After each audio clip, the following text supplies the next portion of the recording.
हम लोग श्रीमद् भागवतम के तीसरे स्कंद के 8वें अध्याय के 27 श्लोक से आगे पढ़ रहे हैं। हो सकेगा तो देखिए 29 तक करेंगे। हम लोगों ने कल सुना था कि भगवान किस प्रकार से अपने चरण कमल को ब्रह्मा जी को दिखाए।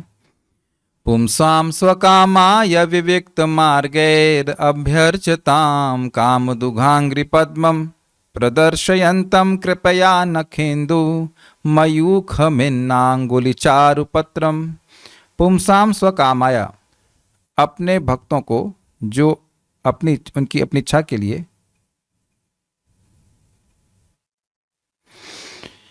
फैन की आवाज आ रही है। अच्छा, अब भी आ रही है? अब नहीं आ रही होगी, ठीक है। पुंसाम, अपने भक्तों की स्वकामाया, जो अपनी इच्छा के लिए या भगवान की इच्छा के लिए या भगवान की सेवा के संतुष्टि के लिए विविक्त मार्गई, शुद्ध भक्ति के मार्ग के द्वारा अभ्यर्चताम, भगवान की सेवा करते हैं, उनके लिए काम दुघांग्रि पद्मम, भगवान के चरण कमल काम दुग अर्थात सारी कामनाओं को पूर्ण करने वाले हैं। ऐसे चरण कमल को प्रदर्शयन्तम कृपया, अपनी कृपा के द्वारा भगवान ने ब्रह्मा जी को दिखाया। और क्या? तो कहते हैं नखेन्दु मयूख भिनांगुलिचारु पत्रम, नख रूपी इंदु, जो भगवान के चरणों में नख थे, नाखून थे, वही चंद्रमा के समान थे और उनकी मयूख अर्थात किरणों से भिन्न अंगुलियां, जो भगवान की विभिन्न प्रकार की उंगलियां थी, वह चारु पत्रम अर्थात उस कमल की, चरण कमल की सुंदर पंखड़ियों के समान दिख रही थी। अब ये तो बात यहां पे आई, अब इसके आगे हम सुनते हैं 27 देखिए। अब यहाँ भगवान के सुंदर मुख का वर्णन यहाँ पे होता है। मेरे पीछे बोलिए। मुखे न लोकार्ति हरस्मितेन परिस्फुरत कुंडल मंडितेन, मुखेन लोकार्तिहरस्मितेन परिस्फुरत् कुण्डलमण्डितेन, शोणायितेनाधरबिम्ब भासा प्रत्यर्हयन्तं सुनसेन शुभ्रवा, शोणायितेनाधरबिम्बभासा प्रत्यर्हयन्तं सुनसेन शुभ्रवा। मुखेन लोकार्तिहरस्मितेन परिस्फुरत् कुण्डलमण्डितेन, मुखेन लोकार्तिहरस्मितेन परिस्फुरत् कुण्डलमण्डितेन, शोणायितेनाधरबिम्बभासा प्रत्यर्हयन्तं सुनसेन शुभ्रवा, शोणायितेनाधरबिम्बभासा प्रत्यर्हयन्तं सुनसेन शुभ्रवा। बोलिए। मुखेन लोकार्तिहरस्मितेन परिस्फुरत् कुण्डलमण्डितेन, मुखेन लोकार्तिहरस्मितेन परिस्फुरत् कुण्डलमण्डितेन, शोणायितेनाधरबिम्बभासा प्रत्यर्हयन्तं सुनसेन शुभ्रवा, शोणायितेनाधरबिम्बभासा प्रत्यर्हयन्तं सुनसेन शुभ्रवा।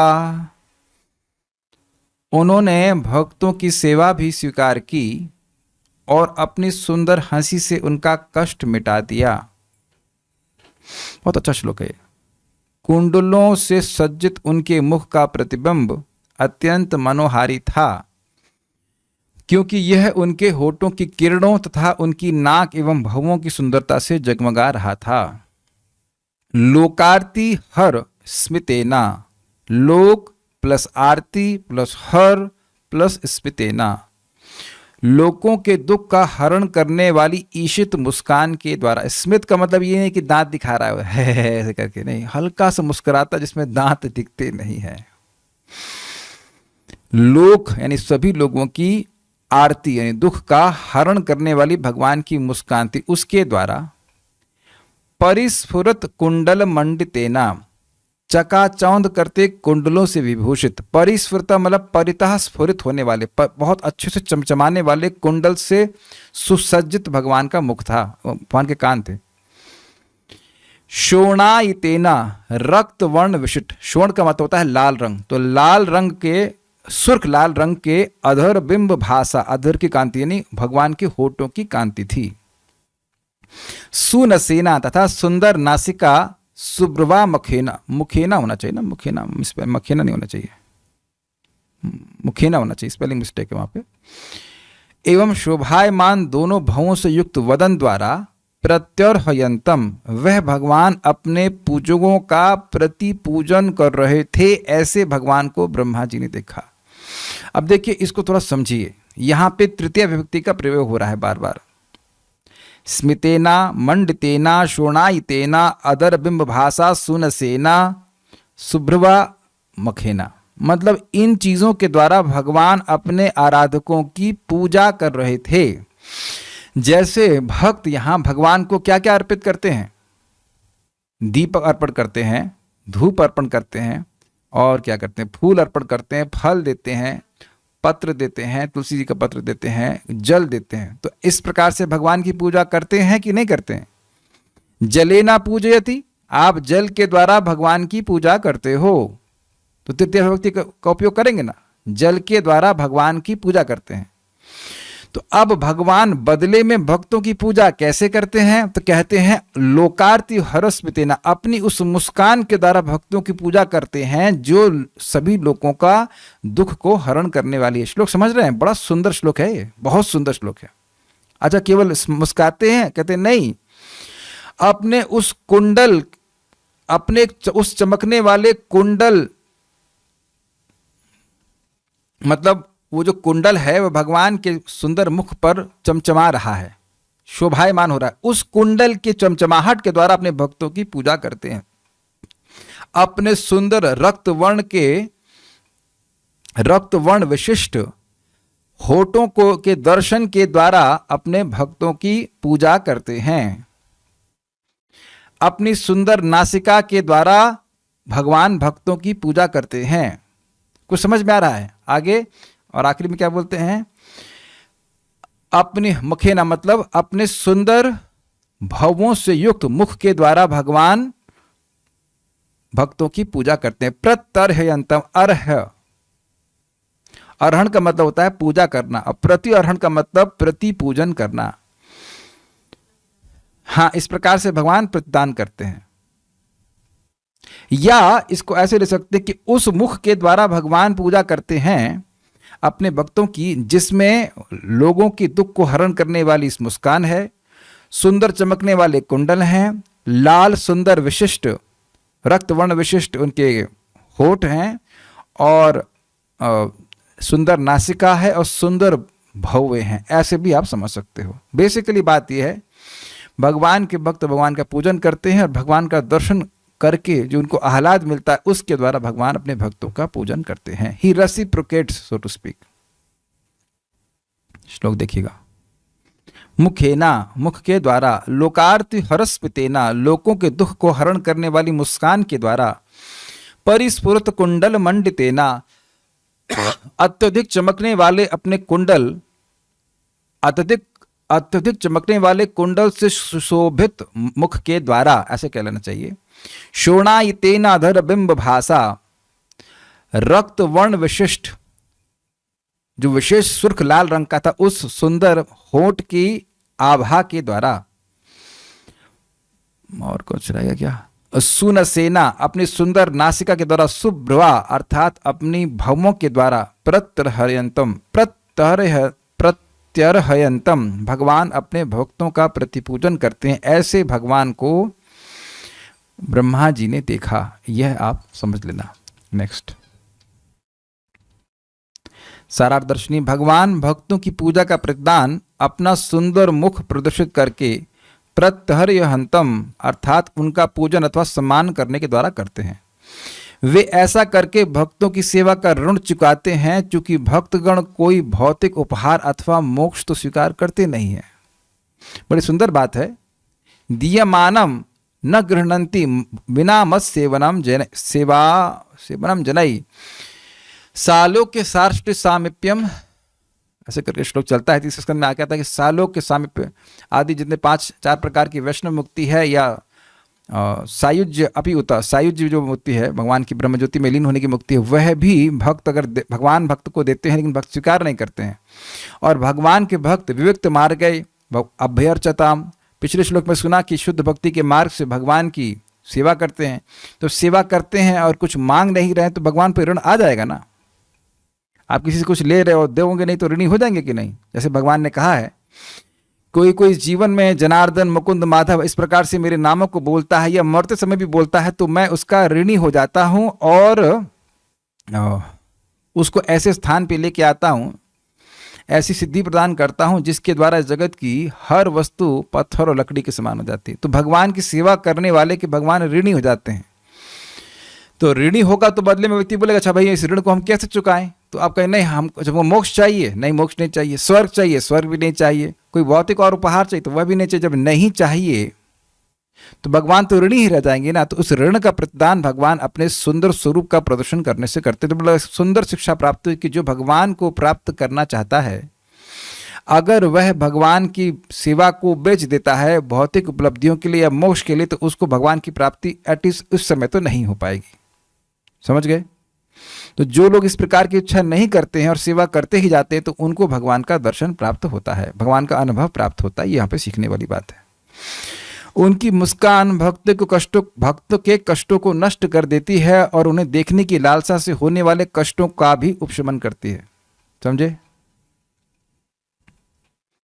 देखिए, एक तो है भाई जो आदि भौतिक कष्ट हैं वह भक्तों को परेशान करते हैं, तो वह भगवान की मुस्कान से नष्ट होते हैं। दूसरा, भगवान को नहीं देख पाने के कारण और भगवान को देखने की अत्यंत उत्कट लालसा के कारण भी भक्तों को दुख होता है, विरह जनित ताप कह लीजिए, तो वह भी भगवान की मुस्कान से नष्ट हो जाता है, यह कहते हैं।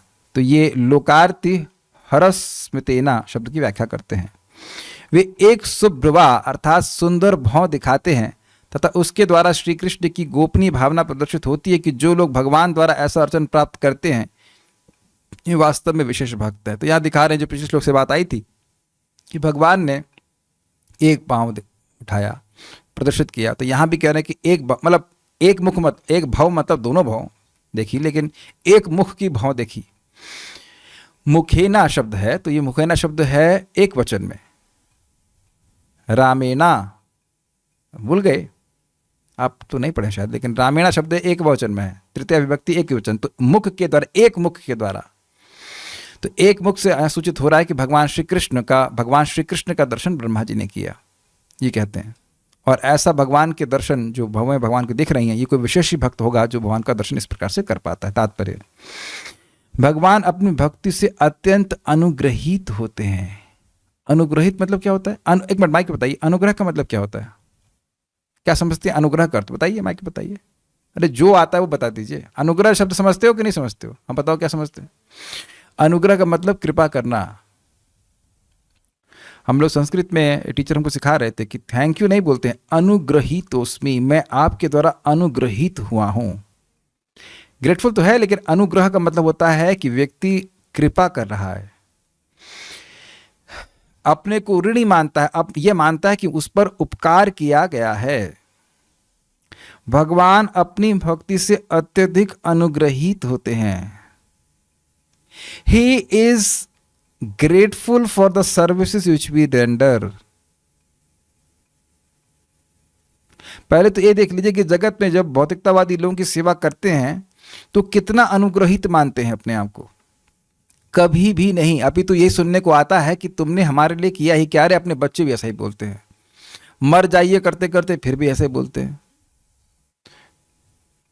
और कोई प्रतिकार नहीं आ रहा है कहीं किसी क्षेत्र से कि हम सच बोल रहे हैं और दृष्ट बात बोल रहे हैं, देखी हुई बात बोल रहे हैं। या किसी की भी भौतिक बदनामी, किसी की भी सेवा कीजिए, मर जाइए करते करते, मर ही जाइए तब भी लोग संतुष्ट नहीं होने वाले। और यहां भगवान, क्या सुंदर बात है, भगवान जो कि अनंत कोटि ब्रह्मांडों के नायक है, वस्तुतः उन्हें किसी की सेवा की जरूरत नहीं है, फिर भी जब भक्त सेवा करता है तो उससे अपने आप को अनुग्रहित मानते। कृतार्थ होइला आमी सुनाइला हरि नाम। गडरियों से जो भेड़ बकरी चराने वाले हैं वह हरिनाम कर देते हैं तो भगवान अनुग्रहित। तो कल मैं कुछ थोड़ा भड़क रहा था इस बात पे, कोई वक्त पूछा कि दीक्षा किसी को फॉर्मली नहीं मिली तो भगवान के पास जाएगा, ये पता नहीं क्या बात बोल रहे थे वो। अब बताइए उन गडरियों को कौन से गडरियों के दीक्षित नाम पता है आपको? कोई नाम नहीं था। और वो कृष्ण हरि राम गोविंद बोल रहे, तो महाप्रभु कह रहे हैं, साक्षात भगवान श्री कृष्ण कह रहे हैं कि कृतार्थ हुइला आमी सुनाइला हरि नाम। आप खुद विचार कीजिए ना, मेरी बात क्यों स्वीकार करते हैं? मैं तो गलत भी बोल सकता हूं। लिखा है ना, कृतार्थ होइला आमी सुनाइला हरि नाम। कोई भी व्यक्ति कहीं भगवान का नाम बोल रहा है, ये भगवान के स्वयं के शब्द है। कोई भी कहीं भी कैसे भी मेरा नाम बोलता है तो मैं उसके नाम को नहीं बोल सकता हूं। तो ये बड़ा सुंदर लाइन ओपनिंग है। प्रभुपाद की तात्पर्य का विशेषता है कि पहली लाइन बड़ी पंच लाइन होती है। भगवान अपनी भक्ति से अत्यधिक अनुग्रहित होते हैं। ये सुनना हमारे लिए जरूरी है ताकि हम भगवान की भक्ति के लिए उत्साहित रहे। नहीं तो मन में आ ही जाता है हम यहाँ मर रहे हैं भगवान के लिए, या भजन कर रहे हैं, कुछ देखते भी हैं कि नहीं देखते हो। अत्यधिक अनुग्रहित होते हैं। आध्यात्मिक कार्यकलापों के विभिन्न क्षेत्रों में अनेक अध्यात्मवादी हैं, किंतु भगवान की भक्ति में सेवा अद्वितीय होती है। समझे आप? मतलब कर्म योग, ज्ञान योग, अष्टांग योग, ऐसे बहुत से योगी होते हैं, लेकिन भगवान के भक्ति योग सर्वश्रेष्ठ होता है, ये कहते हैं।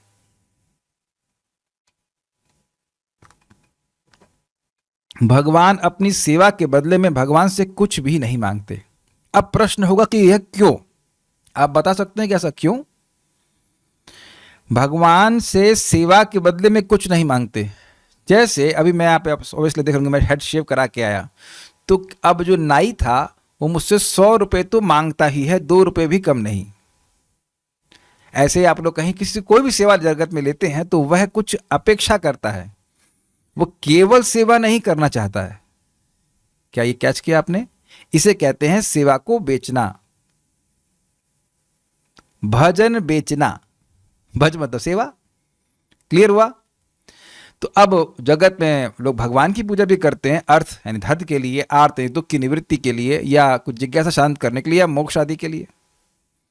लेकिन भक्त भगवान की सेवा बेचने के लिए नहीं करते हैं। जैसे आप देखेंगे इस जगत में माँ अपने बेटे के लिए खाना बनाती है, तो अगर बेटा पूछे माँ ये दाल कितने रुपए की है, तो मैं नहीं समझ रहा हूं कि कोई माँ इस तरह के प्रश्न कभी सोची भी होगी कि मेरा बेटा ऐसा पूछेगा कि ये माँ कितना रुपए दूं इस दाल का आपको।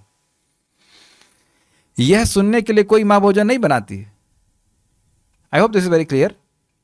किसी से प्रेम करते हैं तो उसके लिए कुछ भोजन बनाते हैं, तो ये तो उद्देश्य नहीं होता ना वो बताए वो हमको बदले में क्या पैसा देगा। और आप जानते हैं कि जो कुछ दुकानदार होते हैं वो आप उनके पास जाइए और पूछते हैं साहब चाय लेंगे, तो उनका प्रेम नहीं है, वह उस सेवा के बदले में कुछ चाहते हैं। या जैसे आप कहीं आप रास्ते में उतर जाइए तो बाके बिहारी है, यहाँ जाना है वहाँ जाना, तो वो आपसे प्रेम नहीं करता है, वो अपने भजन को, अपनी सेवा को बेचना चाहता है।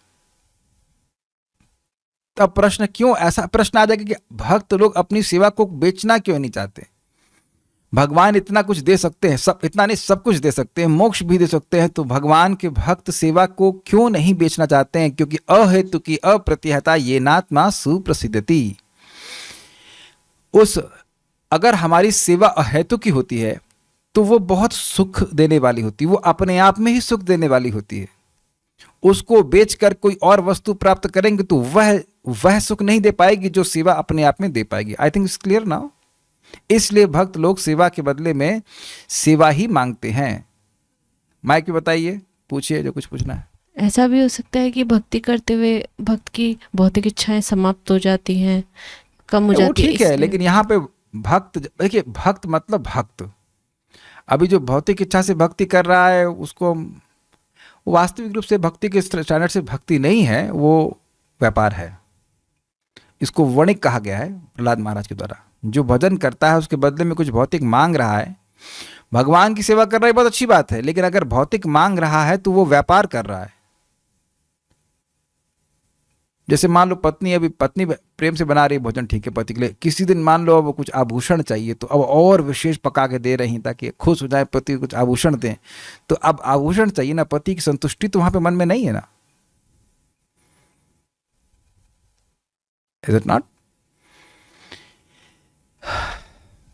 तो एक एग्जाम्पल दिया जा रहा है, मैं नहीं कह रहा हूं कि हमेशा इस प्रकार से किया जाता है, लेकिन एक बात होती है कि व्यक्ति किसी को कुछ, केवल सेवा ही सेवा का उद्देश्य है, ये कहने का अर्थ है।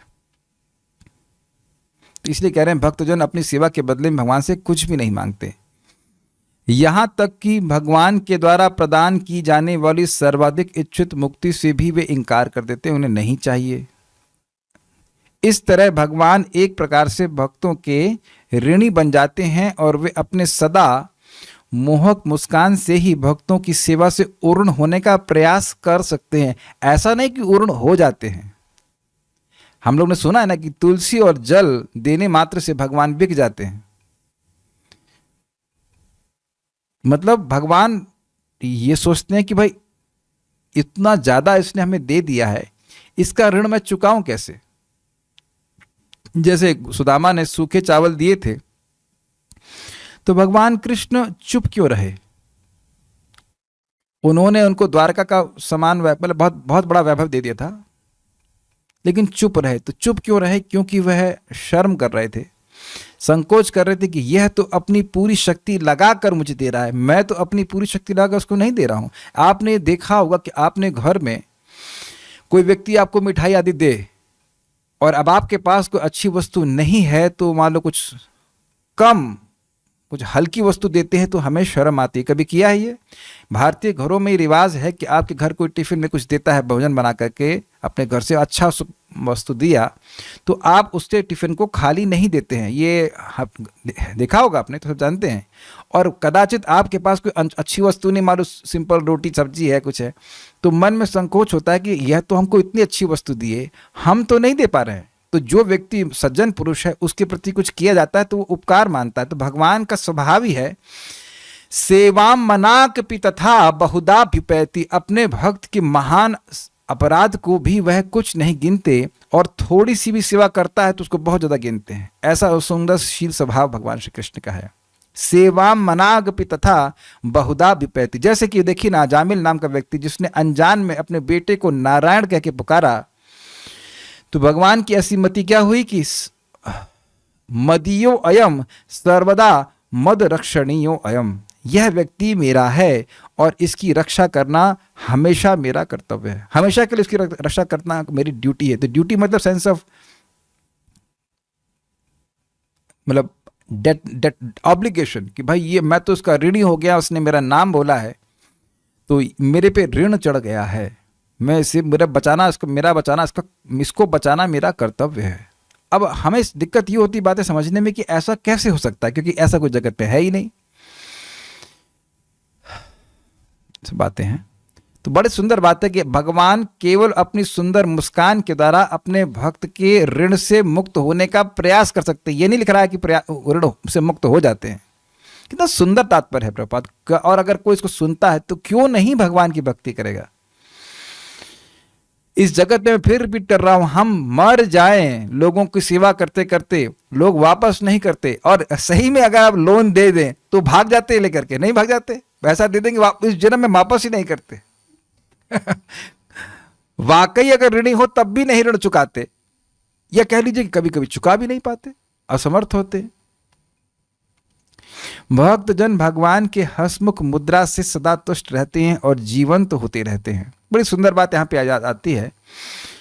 भगवान की मुस्कान और भगवान के नेत्र, भगवान के नेत्र भक्तों को देखते हैं तो उनके हृदय में, भक्तों के हृदय में अपनी सेवा करने की इच्छा को जागृत कर देते हैं, और जो उनकी मुस्कान है वह भक्तों के हृदय में उस सेवा की इच्छा को बनाए रखती है। ऐसा करके बताया गया है श्रील विश्वनाथ चक्रवर्ती ठाकुर जी के द्वारा। भक्तों को इस तरह जीवंत देखकर भगवान और अधिक तुष्ट होते हैं। समझना? भक्त भगवान को देखते हैं, उनकी सुंदर मुस्कान को देखते हैं तो वह प्रसन्न हो जाते हैं। तो भक्तों का चेहरा, भक्तों की प्रसन्नता देखकर भगवान और सुंदर हो जाते हैं।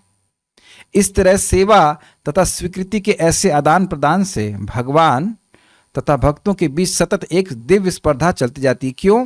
क्योंकि भगवान सुंदर हो गए, उनको देखकर भगवान भक्त और प्रसन्न हो गए, उनको भक्तों को देख करके भगवान और सुंदर हो गए। इस प्रकार निरंतर हुड़ा हुड़ी, चैतन्य चरितामृत में वर्णन आता है कि निरंतर इस प्रकार की स्पर्धा होती है। अब हम लोग अगले श्लोक में जाते हैं। अब यहाँ पे भगवान के सुंदर वस्त्र का वर्णन है। कदम्ब किंजल कपिशंग वाससा स्वलंकृतम मेखलया नितंबे। कदम्ब किंजल कपिशंग वाससा स्वलंकृतम मेखलया नितंबे। हारेण चांतो धननेन वत्स श्रीवत्स वक्षस्थल वल्लभेना। हारेण चानंत धनेन वत्स श्रीवत्स वक्षस्थल वल्लभेना। कदम्ब किंजल कपिशंग वाससा स्वलंकृतम मेखलया नितंबे। कदम्ब किंजल कपिशंग वाससा स्वलंकृतम मेखलया नितंबे। हारेण चांतो हारेण चानंत धनेन वत्स श्रीवत्स वक्षः स्थलवल्लभेन हारेण चानन्त धनेन वत्स श्रीवत्स वक्षः स्थलवल्लभेन कदम्ब किंजल कपिशंग वाससा स्वलंकृतं मेखलया नितंबे कदम्ब किञ्जल कपिशङ्ग वाससा स्वलङ्कृतं मेखलया नितम्बे हारेण चानंत धनेन वत्स श्रीवत्स वक्षः स्थलवल्लभेन हारेण चानन्त धनेन वत्स श्रीवत्स वक्षः स्थलवल्लभेन बोलिए कदम्ब किञ्जल कपिशङ्ग वाससा स्वलङ्कृतं मेखलया नितम्बे कदम्ब किंजल कपिशंग वाससा स्वलंकृतं मेखलया नितंबे हारेण चानन्त धनेन वत्स श्रीवत्स वक्षः स्थलवल्लभेन हारेण चानंत धनेन वत्स श्रीवत्स वक्षः स्थलवल्लभेन।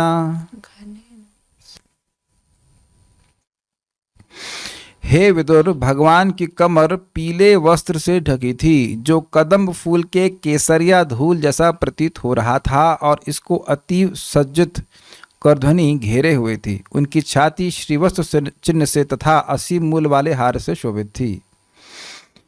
हे वत्स अर्थात हे विदुर जी, कदम्ब किंजल्क, कदम फूल के केसरिया धूल के समान। अब कदम फूल हम फोटो तो नहीं दिखा पा रहे हैं, लेकिन कदम फूल के गोल गोल फूल होता है, उसमें पीले पीले मतलब कह सकते पोलेंस होते हैं, तो वैसा कदम का फूल के जो पीले पीले फूल होते हैं, पीले पीले कह सकते हैं धूल के कण होते हैं उसके ऊपर, वैसे उसके समान पिशंग वाससा पीले रंग के वस्त्र से मेखलया च और करधनी, करधनी का मतलब होता है एक प्रकार की बेल्ट, नितंबे भगवान की कमर सुअलंकृतम अच्छी तरह सुसज्जित थी। समझ में आया? भगवान की कमर पर नितंब प्रदेश कर लीजिए, उसमें पीले वस्त्र था और एक सुंदर करधनी थी। इजी है। अनंत धननेन, अनंत ना, अनंत का मतलब जिसका अंत ना हो, मतलब अत्यंत अत्यधिक मूल्यवान हारेण, हार से श्रीवत्स वक्षस्थलवल्लभेन, एवं श्रीवत्स के चिन्ह से उनका वक्षस्थल अत्यंत मनोहर रूप से स्वलंकृतम सुसज्जित था। अपश्यत, ऐसे भगवान को ब्रह्मा जी ने देखा। तो यानी कमर पे पीला वस्त्र और करधनी थी और भगवान की छाती पर अत्यंत मूल्यवान हार था और श्रीवस्त्र का चिन्ह था। एक सुंदर रोमावली है जो लक्ष्मी जी को सूचित करती हुए भगवान के वक्षस्थल पर है, तो वहाँ अत्यंत मनोहर रूप से भगवान का इस प्रकार से वक्षस्थल सुसज्जित था। ऐसे भगवान को ब्रह्मा जी ने देखा। अब अगले श्लोक को जाते, ये श्लोक बड़ा इंटरेस्टिंग है, इसको समझने में आपको काफी मेहनत लग सकती है। मेरे पीछे बोलिए। यहाँ पे भगवान को एक चंदन के वृक्ष से के समान बताया गया। चंदन के वृक्ष का रूपक बिठा करके रूपक अलंकार के द्वारा भगवान का वर्णन किया गया। कैसे भगवान एक चंदन वृक्ष के समान हैं। मेरे पीछे बोलिए। परार्ध के यूरमणि प्रवेक पर्यस्त दोर्दंड सहस्त्र शाखम, परार्ध्य के यूरमणि प्रवेक पर्यस्त दोर्दंड सहस्त्र शाखम, अव्यक्त मूलम भुवनांग्रिपेन्द्र महेन्द्र भोगैरधिवीत वल्शम, अव्यक्त मूलम भुवनांग्रिपेन्द्र महेन्द्र भोगैर्धिवित वल्शम, परार्ध के यूरमणि प्रवेक पर्यस्त दोर्दंड सहस्त्र शाखम, परार्ध्य के यूरमणि प्रवेक पर्यस्त दोर्दंड सहस्त्र शाखम, अव्यक्त मूलम भुवनांग्रिपेन्द्र महेन्द्र भोगैरधिवीत वल्शम, अव्यक्त मूलम भुवनांग्रिपेन्द्र महेन्द्र भोगैर्धिवीत वल्शम, परार्ध के यूरमणि प्रवेक पर्यस्त दोर्दंड सहस्त्र शाखम, परार्ध्य के यूरमणि प्रवेक पर्यस्त दोर्दंड सहस्त्र शाखम, अव्यक्त मूलम भुवनांग्रिपेन्द्र महेन्द्र भोगैरधिवीत वल्शम, अव्यक्त मूलम भुवनांघ्रिपेन्द्र महेन्द्र भोगैर्धिवीत वल्शम, परार्ध्य केयूरमणि प्रवेक पर्यस्त दोर्दंड सहस्त्र शाखम परार्ध केयूरमणि प्रवेक पर्यस्त दोर्दंड सहस्र शाखम अव्यक्त मूलम भुवनांग्रिपेन्द्र महेन्द्र भोगैर्धिवीत वल्शम अव्यक्त मूलम भुवनांग्रिपेन्द्र महीन्द्र भोगैरदिवीत वल्शम। श्रीधरी अनुवाद कहाँ गया इसमें? छूट गया क्या अनुवाद?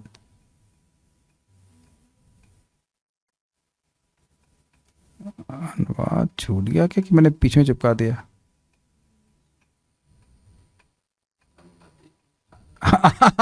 अनुवाद मैंने अंत में कर दिया, बीच में ठीक गलती से गलत पेस्ट कर दिया। चलिए अनुवाद पहले पढ़ते हैं। जिस तरह चंदन वृक्ष सुगंधित फूलों तथा शाखाओं से सुशोभित रहता है, उसी तरह भगवान का शरीर मूल्यवान मणियों तथा मोतियों से अलंकृत था। वे आत्मस्थित अव्यक्त मूल वृक्ष और विश्व के अन्य सभी के स्वामी थे। जिस तरह चंदन वृक्ष अनेक सर्पों से आच्छादित रहता है, उसी तरह भगवान का शरीर भी अनंत के फनों से ढका था। चलिए अब इसके अन्वय को समझने का प्रयास करते हैं। अनुवाद दोबारा नहीं पढ़ेंगे, अनुवाद आपसे नहीं समझ में आएगा, इसलिए मैं नहीं पढ़ रहा हूं। अभी आप जब अन्वय समझ लोगे तो अनुवाद समझ में आ जाएगा। परार्थ देखिए, परार्ध केयूर मणि प्रवेका। परार्थ का मतलब होता है अत्यंत श्रेष्ठ। केयूर मतलब आभूषण, आभूषणों से। मणि प्रवेका, प्रवेक मतलब उत्तम, तो मणि प्रवेका मतलब एवं अत्यंत उत्तम मणियों से पर्याप्त यानी व्याप्त दोर्दंड भगवान की भुजाएं ही सहस्त्र शाखाम, उस चंदन के महावृक्ष की अनंत शाखाएं हैं। जैसे चंदन का वृक्ष आभूषणों के समान फल और पुष्प आदि से व्याप्त शाखाओं से युक्त रहता है, वैसे मतलब क्या है, भगवान की दोनों भुजाएं सुंदर आभूषणों अर्थात परार्ध केयूर और मणि प्रवेक अत्यंत उत्तम मणियों से भरी हुई हैं। जैसे और वो हजारों शाखाओं वह उस चंदन के वृक्ष की हजारों शाखाओं के समान लगती हैं, जो फल और पुष्प रूपी आभूषणों से युक्त है। समझ में आ गया आपको? पहला, जब तक ये समझेंगे नहीं आपको अनुवाद नहीं समझ में आएगा, बहुत ध्यान से अन्वय पढ़ना होगा। ठीक है, क्लियर? नेक्स्ट हैं, यस, जो भगवान के दोनों हाथ हैं वह चंदन वृक्ष की सहस्त्र शाखाओं के समान है, ऐसा कहते हैं। Okay, next. अब इसको समझिए, अव्यक्त मूलम। देखिए पहले समझें इस बात को। ये अव्यक्त मूल शब्द चंदन के वृक्ष को कहा जा रहा है, क्योंकि उसकी जड़ व्यक्त नहीं होती। हमें पेड़ दिखता है लेकिन पेड़ की जड़ नहीं दिखाई पड़ती है, तो इसलिए चंदन के वृक्ष को अव्यक्त मूल कहा जाता है।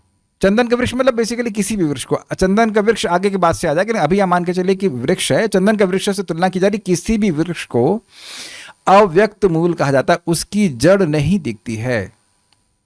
अब समझिएगा, अब इसके अलग अलग अर्थ हैं। अव्यक्त, अव्यक्त का अर्थ आप जानते हो प्रधान कहते हैं, जो प्रकट नहीं है, प्रकृति की अव्यक्त अवस्था। अव्यक्त अर्थात प्रधान, जिनका मूल अर्थात अधोभाग है, नीचे का भाग है। ऊपर का भाग क्या है? आध्यात्मिक जगत। नीचे का भाग क्या है? भौतिक जगत।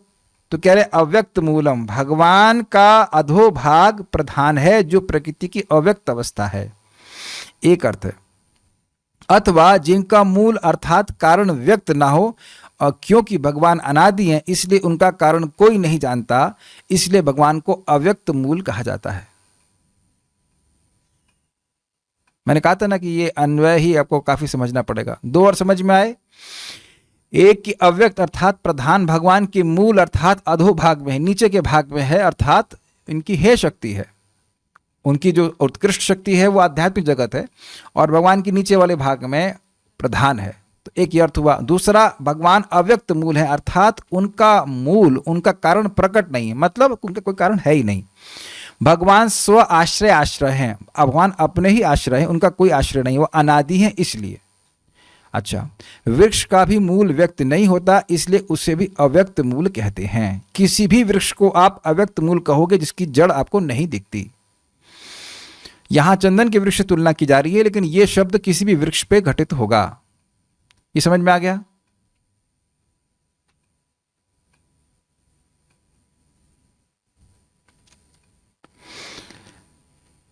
चंदन का फूल होता है क्या? फूल का क्या मतलब है? अच्छा, अब इसका भी फोटो दिखाएं। आप गूगल बाबा से सर्च कर लेना कि चंदन का फूल होता है कि नहीं। होता ही है। चंदन में फूल होते हैं और चंदन में फल भी होते हैं। पेड़ है भाई, नहीं तो बीज कहां से आया? फिर फूल से ही केवल। चलिए वापस देखते हैं।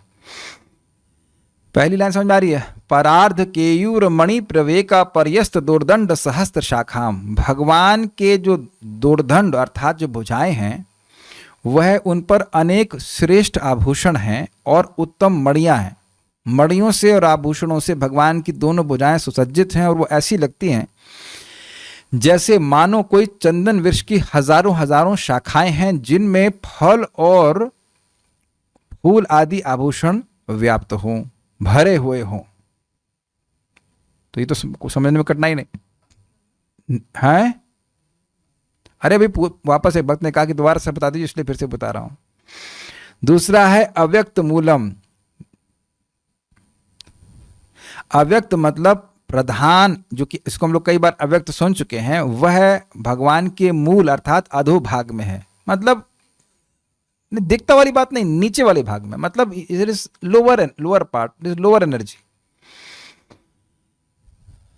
लोअर पार्ट नहीं, लोअर पार्ट का मतलब है भगवान की निकृष्ट शक्ति है। प्रधान भगवान की उत्कृष्ट शक्ति नहीं है। उत्कृष्ट शक्ति भगवान की अंतरंग शक्ति है, आध्यात्मिक जगत है। ये एक अर्थ है। दूसरा अर्थ है अव्यक्त मूलम, जिनका मूल, जिनका कारण अव्यक्त है, प्रकट नहीं है। मैं पूछूं भगवान कहां से है? बताइए भगवान कहां से है? बताइए, आपको पता हो जरूर बताइए, बताना ही पड़ेगा। बताइए कहां से आए भगवान? कहीं से नहीं, कहीं से नहीं आए। समझ में आ गया? और कोई यहाँ पे चैंपियन हो जो जानता भगवान कहां से आए? नहीं जानते, कोई नहीं जानता। कोई जानता इसलिए नहीं क्योंकि है ही नहीं। भगवान का कोई कारण है ही नहीं। सर्व कारण कारणम, अनादिर आदिर गोविंद। सर्व कारण कारण, भगवान अनादि हैं और सबके आदि हैं। तो भगवान का मूल, भगवान का कारण नहीं होता। भगवान कोई कारण नहीं है। ठीक। और इस जगत में भी वृक्ष का मूल नहीं दिखता है। तो नहीं दिखने के अर्थ में वृक्ष का मूल होता है लेकिन दिखता नहीं है। भगवान का मूल दिखता ही नहीं है क्योंकि है भी नहीं है। भगवान का मूल भगवान ही है। तो इसलिए नहीं दिखने के अर्थ में समानता है। जैसे वृक्ष का मूल नहीं दिखता है, ऐसे भगवान का मूल भी किसी को नहीं दिखता है। लेकिन कारण क्या है? क्योंकि कारण भगवान का है ही नहीं, इसलिए दिखेगा नहीं। जब कुछ है ही नहीं तो दिखेगी ही नहीं। इसलिए भगवान को अव्यक्त मूल कहा गया है। ओके भैया, ये पूरी रात कल रात भिड़ गए थे, दिमाग दर्द होने लगा। उसके बाद मैंने कहा बंद करो। आज फिर दिमाग लगाया, तब जाकर कुछ समझ में आया। अगर कुछ कठिनाई लग रही है तो आश्चर्य मत कीजिए। This is how Bhagavatam is deep. हाँ, बाकी पूछे जो पूछता है। यहाँ पे वृक्ष से उपमा क्यों दी है? क्योंकि वृक्ष का तो मूल होता ही नहीं, इसलिए अव्यक्त है। पर भगवान का तो मूल है ही नहीं है, लेकिन वृक्ष का मूल दिखता नहीं है। तो नहीं दिखने के लिए तुलना कर रहे हैं। भगवान का भी मूल दिखता नहीं है, उसको, उनका तो है ही नहीं, लेकिन केवल नहीं दिखने में क्या अर्थ में? कि अच्छा पूछो भगवान का मूल क्या है तो नहीं दिखता, नहीं जानते। तो वृक्ष का मूल दिखता नहीं है, यद्यपि है लेकिन दिखता नहीं है।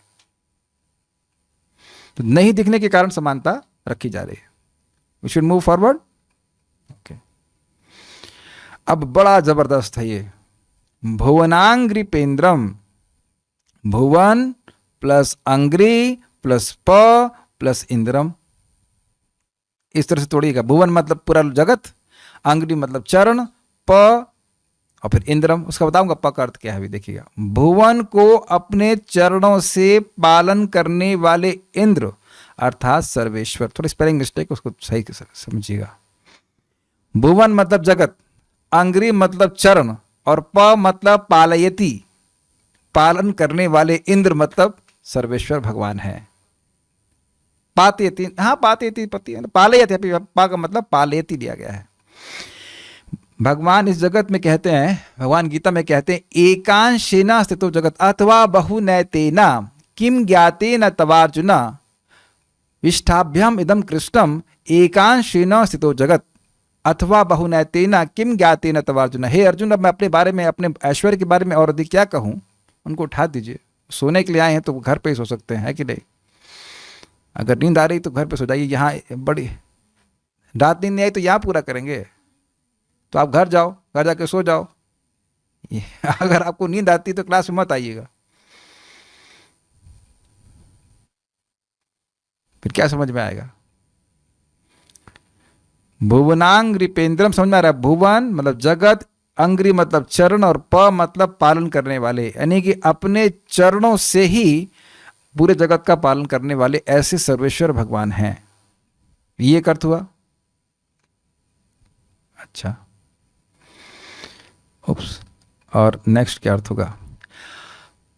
और वृक्ष पक्ष में अर्थ होगा जगत के सभी वृक्षों में सर्वश्रेष्ठ चंदन का वृक्ष।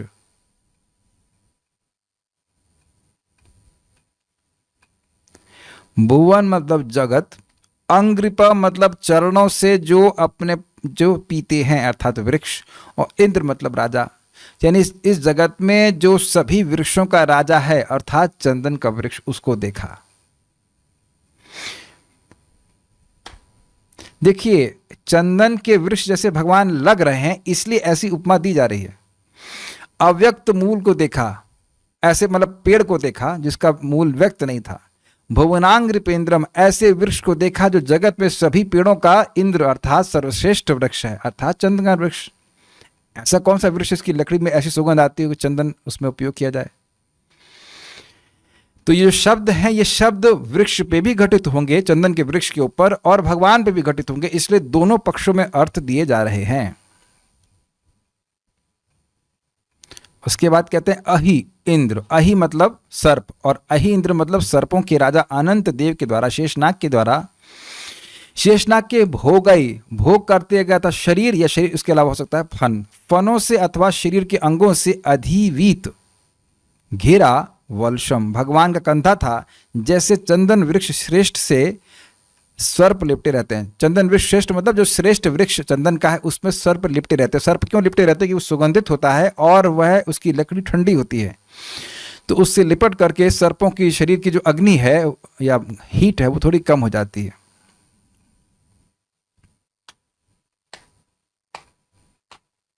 ये समझ में आया कि नहीं आया? क्या वाला पांव वाले में क्या समझ में नहीं आया? पांव से पालन कर रहे हैं। पूरा महतत्व प्रभा समझाते हैं, पूरा महतत्व भगवान के चरणों में अवस्थित है। भगवान के चरणों की जो शरण लेता है वो संसार को पार कर जाता है। तो बेसिकली कहने का अर्थ है कि भगवान अपने चरणों के द्वारा, अपने एक थोड़ी सी शक्ति के द्वारा पूरे जगत का पालन कर ले रहे हैं। उनको कोई बहुत प्रयत्न नहीं करना पड़ता जगत का पालन करने के लिए। ये अर्थ है। श्लोक देखिए, ये सर्प वाली बात भगवान से कैसे लिंक है। देखिए, भगवान शेष सैया पर लेटे हुए हैं, उनके ऊपर शेषनाग के फन हैं। तो ऐसा प्रतीत हो रहा है कि शेषनाग भगवान को लपेटे हुए हैं। मतलब लपेटे मतलब ऐसे भगवान उनसे स्पृष्ट हैं। एक्चुअली अधिवित का मतलब स्पृष्ट हैं, स्पर्श हो रहा है शेषनाग का, जैसे सर्प एक चंदन के वृक्ष में लिपटे रहते हैं, उनको स्पर्श करते रहते कि नहीं, उस तरह से। ठीक है। ओहो, सब लोग बड़े थक गए। बोल तो मैं रहा हूं, थकान आप लोग हो रही है। फिर से देखिए, परार्ध केयूर मणि प्रवेक पर्यस्त दोर्दंड सहस्त्र शाखाम। परार्ध केयूर अत्यंत मूल्यवान आभूषणों से, मणि प्रवेक और उत्तम मणियों से, पर्यस्त दोर्दंड भगवान के दोनों भुजाएं व्याप्त हैं अर्थात भरे हुए हैं। सहस्त्र शाखाम, जैसे एक चंदन का वृक्ष, इसकी हजारों शाखाएं होती हैं, वह फल और फूल रूपी आभूषणों और मणियों से भरा हुआ होता है। ठीक है।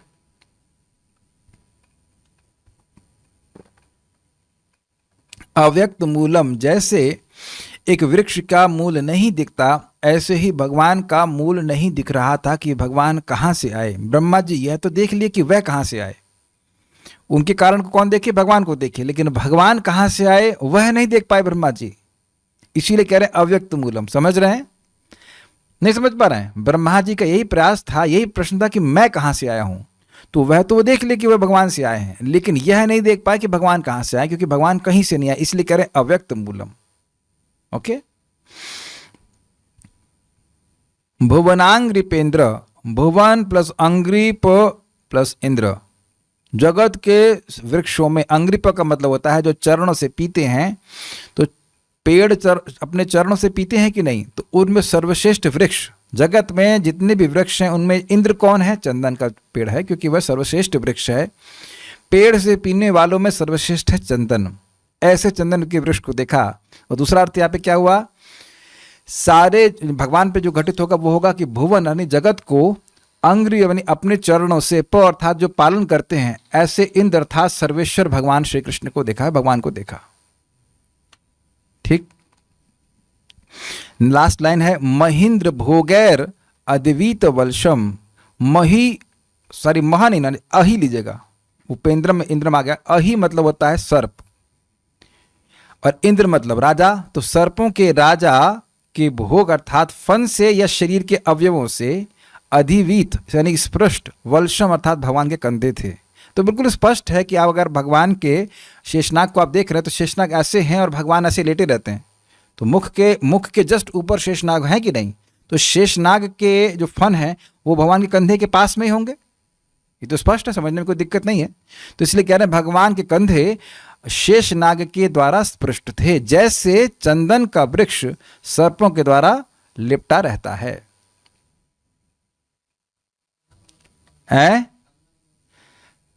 कंधे वाली बातें समझ में तो हम और नहीं समझा सकते। अब क्या कहते हैं, अब बन जाइए महाविष्णु की तरह से, आप बेड पे जाना और लेट जाना और ऊपर से देखना कि इस प्रकार से शेषनाग है। कुछ इमेजिनेशन खुद भी रखना चाहिए कि नहीं? जो फोटो देखो, गूगल खोलो, देखो भगवान कैसे लेटे हुए हैं। शेषनाग पे लेटे नहीं, भगवान को देखा आपने?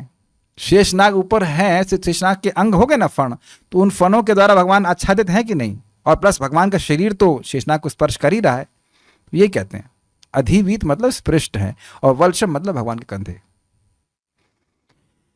भाई ये इंजीनियरिंग नहीं है, ये काव्य है, तो आपको थोड़ा सा विचार करना पड़ेगा। और देखिए ऑलमोस्ट 45 मिनट्स मैंने कल रात में बिताए, नहीं समझ में आया, मैंने कहा छोड़ते हैं आज फिर एक कम से कम 1 घंटा बिताया, तब जाकर के समझ में आया। आप सोचिए कि मैं 10 मिनट में कैसे समझा दूं? जब मुझे 1 घंटे में आ रहा है तो आपको 10 मिनट में आ जाएगा। मैं पढ़ा रहा हूं, मुझे 1 घंटे में आ रहा है और आपको 5 मिनट में आ जाएगा। How is it possible? तो अब आप कुछ अपनी तरफ से प्रयास करें। शृण्वताम श्रद्धा नित्यम गृणतश्च स्वचेष्टतम, स्वचेष्टा लगानी पड़ेगी ना,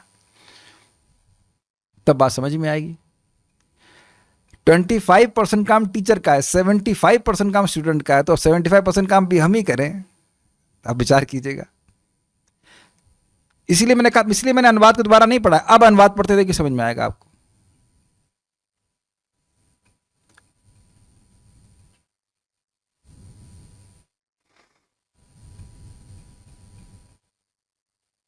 कहाँ गए अनुवाद? जिस तरह चंदन वृक्ष सुगंधित फूलों तथा शाखाओं से सुशोभित रहता है, उसी तरह भगवान का शरीर मूल्यवान मणियों तथा मोतियों से अलंकृत था। ठीक। वे आत्मस्थित अव्यक्त मूल यानी वृक्ष थे, वृक्ष और विश्व के अंश सभी के स्वामी थे। जिस तरह चंदन वृक्ष अनेक सर्पों से आच्छादित रहता है, उसी तरह भगवान का शरीर भी अनंत के फनों से ढका था। अब समझ में आ गया? मुझे पता था कि अनुवाद पर समझा नहीं पाऊंगा अगर आपको मैं अन्वय नहीं पढ़ाऊंगा तो। अब हम लोग श्री स्वामी की टीका लेंगे, अब समझ में आ जाएगा। इस श्लोक में श्री भगवान को रूपक अलंकार के माध्यम से महान चंदन वृक्ष के समान बतलाया गया है, जिसमें उत्तम मणियां जटित हैं। ऐसे केयूर से मंडित भगवान की भुजाएं ही उस महावृक्ष की अनंत शाखाएं हैं। क्लियर? आभूषण और मणियां, मतलब बेसिकली आभूषण है, उसमें मणियां लगी हुई हैं और उन आभूषणों से भगवान की जो भुजाएं हैं वह सुसज्जित हैं। चंदन वृक्ष भी आभूषणों के समान फल और पुष्प आदि से व्याप्त होता है। क्लियर? श्री भगवान की नीचे अव्यक्त प्रकृति है, मतलब प्रधान। वृक्ष का भी मूल व्यक्त नहीं होता है, ये भी स्पष्ट हो गया। 2 अर्थ ले गए थे। ऐसे भगवान भुवनात्मक महावृक्ष के समान है, मतलब ऐसा वृक्ष जिसका स्वरूप पूरा भवन है, पूरा जगत है ऐसा। सर्पों के स्वामी श्री शेषनाग के देहों के अवयव उनसे लिपटे हुए हैं। देहों के अवयव मतलब देह के अंग अर्थात फन। और चंदन वृक्ष की भी शाखाओं में सर्प लिपटे रहते हैं। श्रुति भी कहती है वनस्पते शतवल्शो विरोह, अर्थात हे वनस्पति स्वरूप भगवान आप सैकड़ों शाखाओं से युक्त और सभी के उद्भव स्थान हैं। तो ये जो बात कही गई है इसमें दो बातें कही। एक भगवान की श्रुति वचन से, ये शतपथ ब्राह्मण वेद का सेक्शन है और उसमें भगवान की उपमा एक पेड़ से दी गई है। तो इसलिए यहाँ पे जो भगवान का अलंकार बैठाया जा रहा है चंदन का वृक्ष बिल्कुल उपयुक्त है, क्योंकि ये भगवान को वेद में कहा गया है वृक्ष के समान है। दूसरा अव्यक्त मूल कहा गया है, अर्थात भगवान किसी के मूल नहीं, भगवान का मूल कोई नहीं है और वह सभी के मूल है, यह अर्थ है। यानी भगवान ऐसे पेड़ के समान हैं जिसका कोई कारण नहीं है और वह पेड़ क्या है, सबका कारण है। ठीक है, सारदर्शनी बड़ी सुंदर बात कहते हैं कि क्यों भगवान को चंदन की वृक्ष से तुलना करते हैं। तो देखिए, क्योंकि अपने यश की सुगंध से भगवान संपूर्ण विश्व को सुवासित करते हैं, इसलिए भगवान को एक महाचंदन के वृक्ष में निरूपित किया गया इस श्लोक के द्वारा। कितनी सुंदर बात है।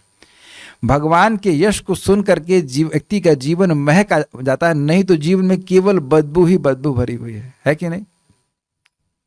ये आगे सुना जाएगा कि जब गंगा जी तभी तक तीर्थ थीं जब तक भगवान का यश इस जगत में प्रकट नहीं था। बड़ा अजीब सा भाषा है, क्योंकि भगवान का यश तो हमेशा ही जगत में प्रकट होता है। तो बात एक यह समझ में आती है कि व्यक्ति गंगा जी को तीर्थ तभी तक मानता है, या कह लीजिए कि तीर्थ के रूप में ग्रहण करता है, जब तक वह भगवान के यश के संपर्क में नहीं आता है। क्योंकि जितना भगवान का यश व्यक्ति को पवित्र करता है उतना कोई तीर्थ पवित्र नहीं करता। तो जैसे सुगंध कहीं आती है तो उस जगत की जो भी दुर्गंध है, जो भी बासीपन है, उस सबको नष्ट करती है, ऐसे भगवान का यश पूरे जगत को सुगंधित कर देता है। ये देखा जाता है अपने जीवन में। देखिए, भगवान के यश को सुनने वाला व्यक्ति अपने को कितना फ्रेश अनुभव करता है। जैसे मान लीजिए कोई सुंदर गुलाब है या चमेली है, उसकी सुगंध को आप सूंघ लेते हैं तो कितना अच्छा लगता है, बल्कि और उसको ग्रहण करना चाहते हैं कि नहीं, फ्रेशनेस आती है कि नहीं। तो ऐसे भगवान का यश पूरे जगत को सुगंधित करता है, इसलिए भगवान को चंदन वृक्ष से तुलना कर रहे हैं। हमको बहुत अच्छी लगी थी लाइन। नेक्स्ट, पर्यस्त अर्थात भगवान की भुजाएं एक सहस्त्र शाखा वाले वृक्ष के समान विश्वव्यापी हैं। अब देखिए, अलग अलग अर्थ जा रहे हैं। अभी तक आपने सुना था कि भगवान की भुजाओं पर बहुत सारे आभूषण व्याप्त हैं। अब यहां दूसरा अर्थ ले रहे हैं कि पर्यस्त सहस्त्र शाखा, भगवान की भुजाएं एक विशाल काय वृक्ष जिसकी शाखाएं हर जगह होती, उस तरह पूरे जगत में व्याप्त हैं। अब इसी को हमने भगवद गीता में सुना था, व्हाट इज सहस्त्र शिरोमुखम, क्या श्लोक था, भगवान के हाथ हर जगह हैं, भगवान की आंखें हर जगह हैं। ना अभी 13वें अध्याय में पढ़ रहे थे, भूल रहा हूँ श्लोक, अभी याद नहीं आ रहा। तो भगवान के आंखें, भगवान के मुख, भगवान के कान हर जगह हैं। सर्वत्र सहस्त्र अक्षिश शिरो मुखम करके श्लोक था। मतलब बेसिकली भगवान के हाथ हर जगह हैं, ये कहने का अर्थ है। तो जो पर्यस्त शब्द था वो पहले आभूषणों के ऊपर था कि भगवान के आभूषण पर, भगवान की भुजाओं पर बहुत सारे आभूषण व्याप्त हैं। और दूसरा अर्थ यहाँ पे ले रहे हैं कि भगवान के जो भुजाएं हैं वह सहस्त्र शाखा के वृक्ष के समान सर्वव्यापी, विश्वव्यापी है। सर्वतः पाणि पादम तत्, सर्वतः पाणि, भगवान के हजारों सभी जगह उनके हाथ है। सर्वतः पाणि पादम तम, सर्वतः अक्षि, सर्वतः सक्षी शिशिरो मुखम से करता। भगवान के हाथ हर जगह हैं, भगवान के पांव जगह, उनकी आंखें, उनके सिर, उनके मुख हर जगह, ऐसे करके हमने भगवद गीता के 13वें अध्याय में सुना था। अव्यक्त मूलम अर्थात भगवान के स्रोत को कोई भी नहीं जान सकता है, क्योंकि वे अनादि हैं। जिस प्रकार चंदन के वृक्ष का मूल व्यक्त नहीं होता है, चंदन के वृक्ष का मूल होता है लेकिन दिखता नहीं है, तो उसी प्रकार से केवल नहीं देखने के अर्थ में भगवान का मूल दिखता ही नहीं है, कोई देख ही नहीं सकता, क्योंकि भगवान का मूल है ही नहीं। इसको प्रमाण दे रहे हैं स आत्मा, यानी वह परमात्मा स्व आश्रय आश्रया, भगवान अपने ही आश्रय हैं, उनका कोई आश्रय नहीं है। ये बात है, भागवत में पहले पढ़ चुके हैं। वृक्ष के साथ की गई तुलना स्पष्ट है। भुवनांग्रिपेंद्रम अर्थात पूरे विश्व को भगवान अपने एक चरण से ही पालन करते हैं और इंद्र शब्द उनके महान ऐश्वर्य का बोधक है। समझ में आया? भुवन प्लस अंग्री प्लस प प्लस इंद्रम। भुवन मतलब जगत, अंग्री मतलब चरण मतलब, और प मतलब पालन करने वाले, और इंद्र मतलब महान ऐश्वर्यशाली। भगवान ऐसे ऐश्वर्यशाली हैं जो अपने चरण मात्र से, एक चरण से ही पूरे जगत को पालन करते हैं। अब दूसरा अर्थ और आ रहा है, यह भगवान की एक पाद विभूति अर्थात संपूर्ण भौतिक सृष्टि पर उनके स्वामित्व का सूचक है। यह क्या मतलब हुआ? यह भी हमने दूसरे स्कंद में सुना है। इस पूरे जगत को, इस पूरे भौतिक जगत को क्या कहते हैं? एक पाद विभूति कहते हैं, एक चरण विभूति कह लीजिए। और आध्यात्मिक जगत को क्या कहते हैं? त्रिपाद विभूति। अब जो दूसरे स्कंद सुने हैं वह बात मेरी समझ रहे होंगे। तो अब यहां कह रहे हैं भुवनांग्रि पेंद्रम, भगवान अपने एक ही चरण से पूरे जगत का पालन करते हैं। तो ये दिखाता है कि भगवान एक पाद विभूति अर्थात इस पूरे संपूर्ण अनेक अनेक ब्रह्मांड, पूरे भौतिक जगत के इंद्र अर्थात स्वामी हैं। यह सूचित हुआ।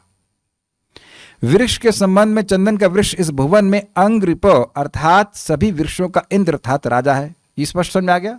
ठीक है। भगवान के कंधे शेषनाग के फनों या शरीर के अवयवों से स्पृष्ट हो रहे थे। श्रुति भी कहती है वनस्पति शतवल्शो विरोह अर्थात हे वनस्पति स्वरूप भगवान, आप सैकड़ों शाखाओं से युक्त और सभी के उद्भव स्थान है। शतपथ ब्राह्मण 36416। ये तो अभी आपने पढ़ाई था। चंदन वृक्ष की भी शाखाओं में सर्प लिपटे रहते हैं। ईजी है। अब प्रभुपाद का तात्पर्य पढ़ते हैं। यहां पर अव्यक्त मूलम शब्द महत्वपूर्ण है। सामान्यतया कोई भी व्यक्ति वृक्ष की जड़ें नहीं देख सकता, किंतु जहां तक भगवान का संबंध है वे स्वयं अपनी जड़ या मूल हैं, क्योंकि उनके चिरंतन बने रहने का उनके अतिरिक्त कोई और पृथक कारण नहीं है। भगवान शाश्वत हैं और शाश्वत रूप से हैं और उनके होने का कोई और कारण नहीं। भगवान की सत्ता किसी की सत्ता पर निर्भर नहीं करती, सीधी बात। वेदों में कहा गया है कि भगवान स्व आश्रय है, अपने ही आश्रय हैं। वे अपने निजी आश्रय हैं और उनका कोई अन्य आश्रय नहीं है। अतएव अव्यक्त का अर्थ स्वयं भगवान और उनके अतिरिक्त और कोई नहीं है। तो अब मैं समझता हूं कि तात्पर्य प्रभुपाद का समझ में आ गया होगा। थोड़ा सा पढ़ लीजिएगा। प्रश्न कोई है? ओके, क्या है? नहीं, कोई प्रश्न नहीं है। नहीं प्रश्न होने का मतलब दो है कि या तो सबको समझ में आ गया या कुछ समझ में नहीं आया। तो उम्मीद है कि समझ में आ गया होगा। आज क्लास थोड़ा पहले छूट रही है, आप उसको दोबारा पढ़ लीजिएगा तो फिर समझ में आएगा। एक भक्त कहते हैं कोई इच्छा उत्पन्न होती है लेकिन भगवान से मांगते नहीं और वो इच्छा पूरी भी हो जाती है, तो क्या ये भगवान से मांगना हुआ? क्यों नहीं? एको बहुनाम यो विदधाति कामान। जो है कोई भगवान से मांगे या कोई भगवान से ना मांगे, सभी की इच्छाओं को भगवान ही पूर्ण करने वाले हैं। मय्येव विहितान हितान, किसी देवता के पास भी जाता है तो वो देवता भी भगवान से लेके ही दे रहा है। सृष्टि तो कोई खुद से कुछ नहीं किया है, तो इसलिए ये सोचना कि कोई भी हमको कुछ और दे रहा है, वो नहीं है। इस जगत में किसी को कुछ भी मिल रहा है तो भगवान से ही आ रहा है वो। अहम सर्वस्व प्रभव। ओके, और कुछ नहीं। एक व्यक्ति ने प्लस का साइन बनाया। प्लस का मतलब क्या होता है? अब क्या आप लोग कोड्स में प्रश्न करेंगे? कैसे बोले? Stop now. श्रीमद् भागवतम की जय, श्रील प्रभुपाद की जय, निताई गौर प्रेमानंदे।